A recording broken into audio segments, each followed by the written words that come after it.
Hi dear learners of English, greeting. This is M. Rahman and you are attending Oracy classes of English language. Today I welcome you in the session idioms for all competitive exams and your academics as well.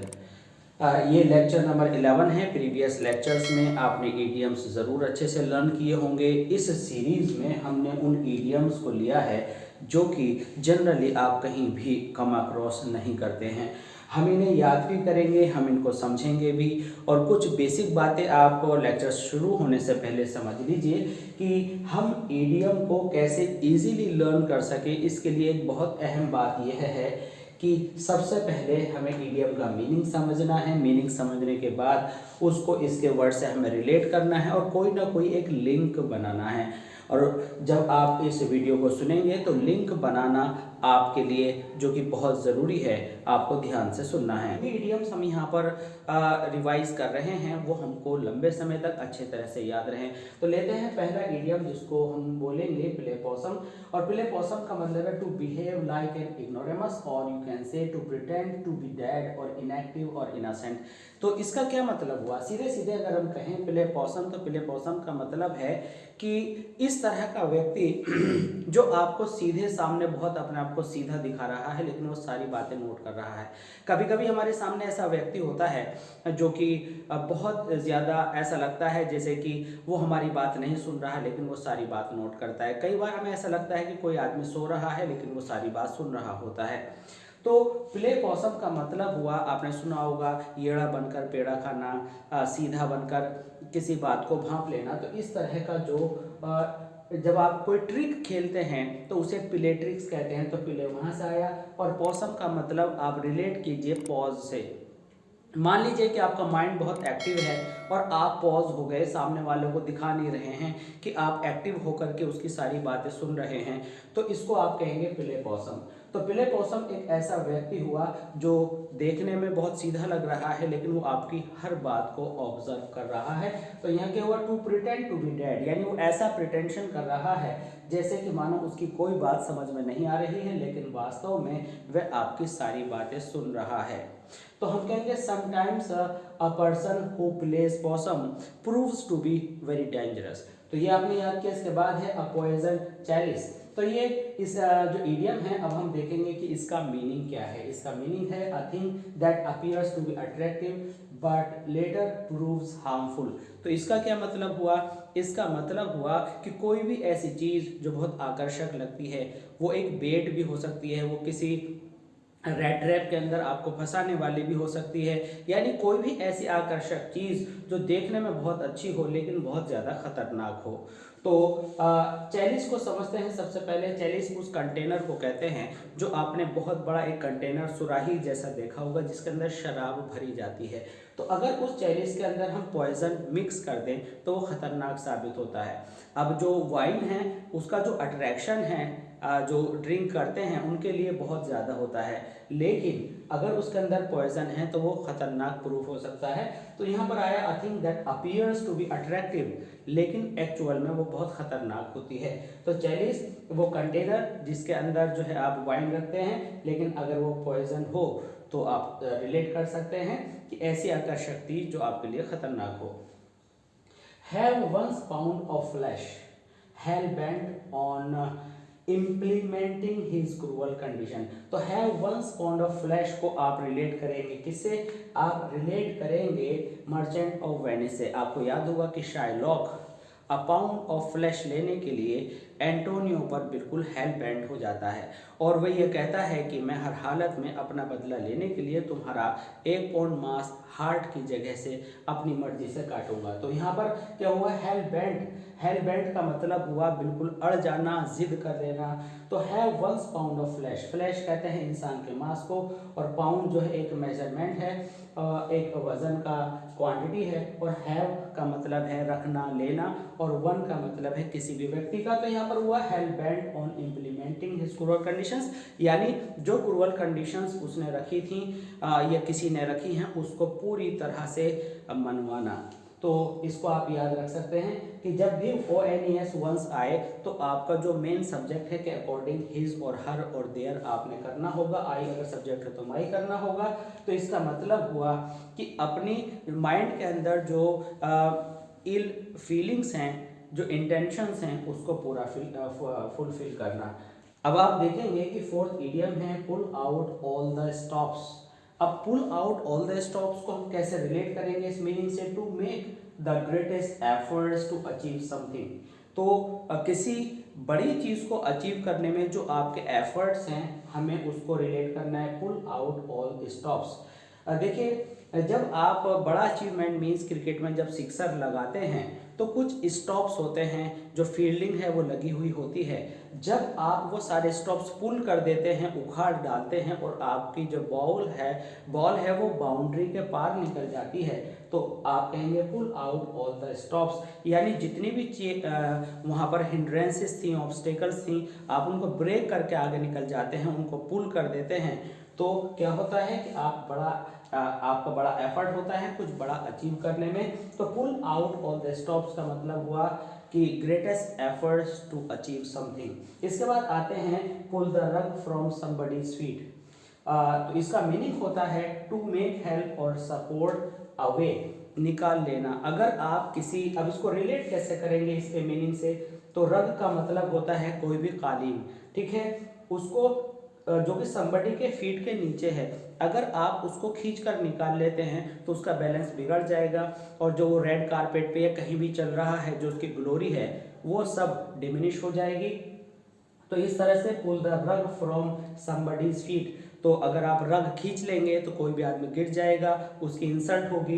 तो इसका क्या मतलब हुआ कि to take help support away. तो इस तरह से आपको पता लगेगा जब आप उसकी सपोर्ट, उसकी हेल्प उससे छीन लेंगे तो डेफिनेटली वो डिफीटेड होगा और वो किसी काम का नहीं रहेगा। तो यहाँ से आपने सीखा कि pull the rug from somebody's feet का मतलब हुआ कि किसी भी इंसान से जो आपने अपना कारपेट कोई चीज़ दे रखी थी वो वापस खींच लिया और उसका डाउनफॉल कर दिया। इसके बाद हमारा इडियम है number 6, when push come to show. इसका मीनिंग होता है when there is no alternative left. तो यहाँ पर क्या हुआ, सबसे पहले हम समझेंगे इस पूरे इडियम को इससे रिलेट करने के लिए कि पुश क्या होता है।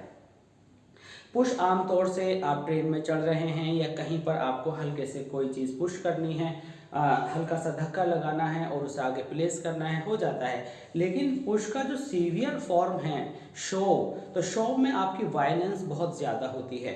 किसी भी हालत में आप सामने वाले की केयर किए बिना, बराबर वाले की केयर किए बिना कुछ हासिल करना चाहते हैं तो उसको हम शोव कहते हैं। तो यहाँ पर ऐसी सिचुएशन है कि आपके पास इतनी इमरजेंसी हो जाती है कि आपको आखिरकार वो स्टेप लेना पड़ता है जिसको आप अवॉइड कर रहे हैं।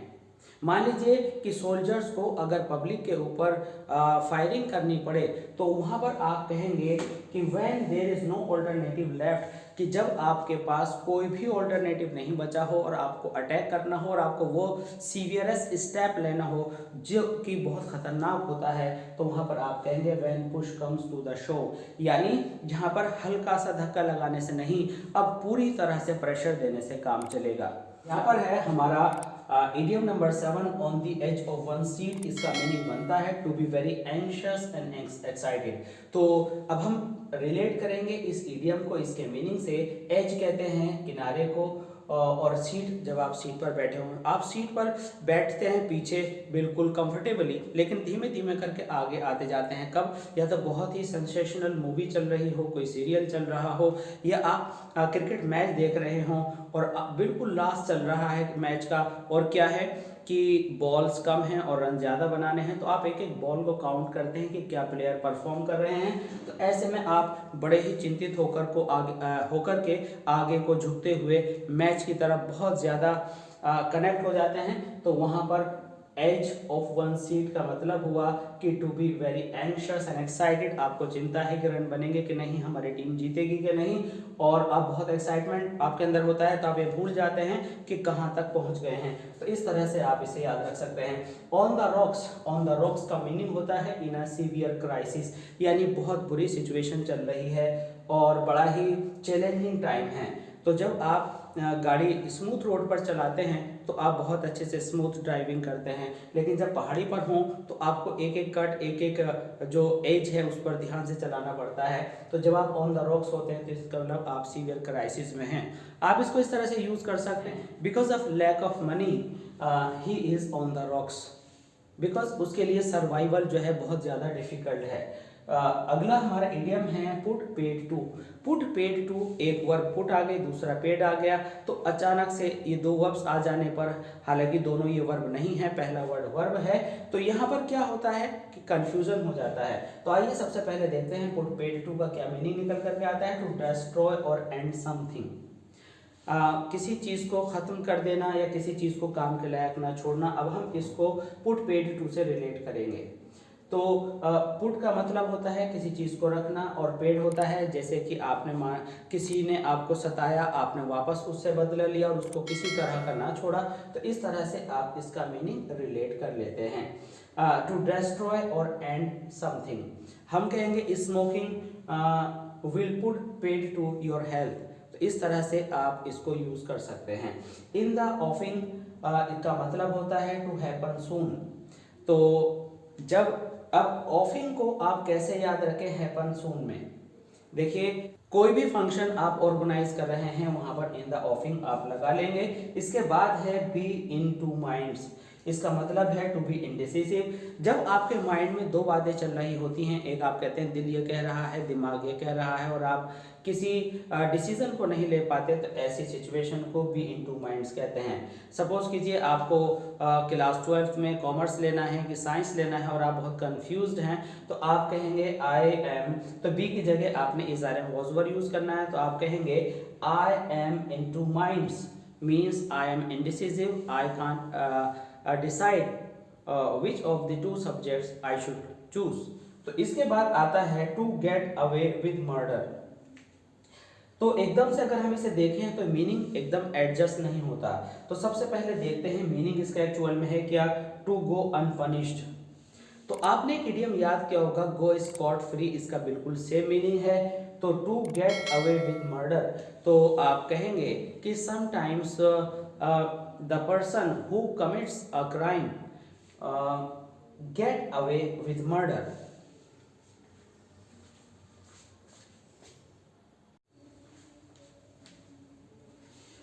इडियम नंबर 12 है to get away with murder, जिसका मीनिंग निकल करके आता है टू गो अनपनिश्ड। आपने एक अलग इडियम और याद किया होगा जो कि होता है गो स्कॉट फ्री, यानी कि बिना किसी पनिशमेंट के बचकर निकल जाना।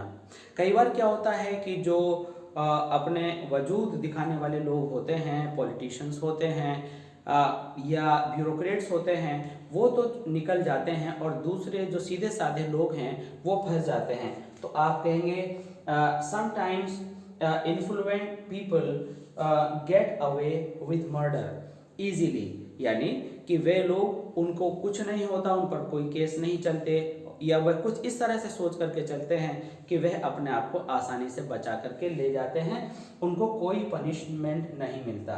तो आई होप कि जितने भी ये इडियम्स हैं ये आपको बहुत अच्छे से याद हुए होंगे। इस सीरीज़ को आगे बढ़ाते हुए आप बने रहिए और ऐसी क्लासेस ऑफ इंग्लिश लैंग्वेज में, और जल्दी ही मिलते हैं आपको इडियम्स और फ्रेजेस के साथ जो कि कॉम्पिटिटिव एग्जाम्स के लिए बहुत इंपॉर्टेंट होंगे, जिसमें हम बताएंगे कि आप उन्हें इजीली कैसे याद करें। तो बने रहिए और ऐसी क्लासेस ऑफ इंग्लिश लैंग्वेज के साथ। और अगर चैनल आपने अब तक सब्सक्राइब नहीं किया तो प्लीज़ सब्सक्राइब जरूर कीजिए, लाइक कीजिए और शेयर कीजिए। Thanks for being with us, thanks a lot.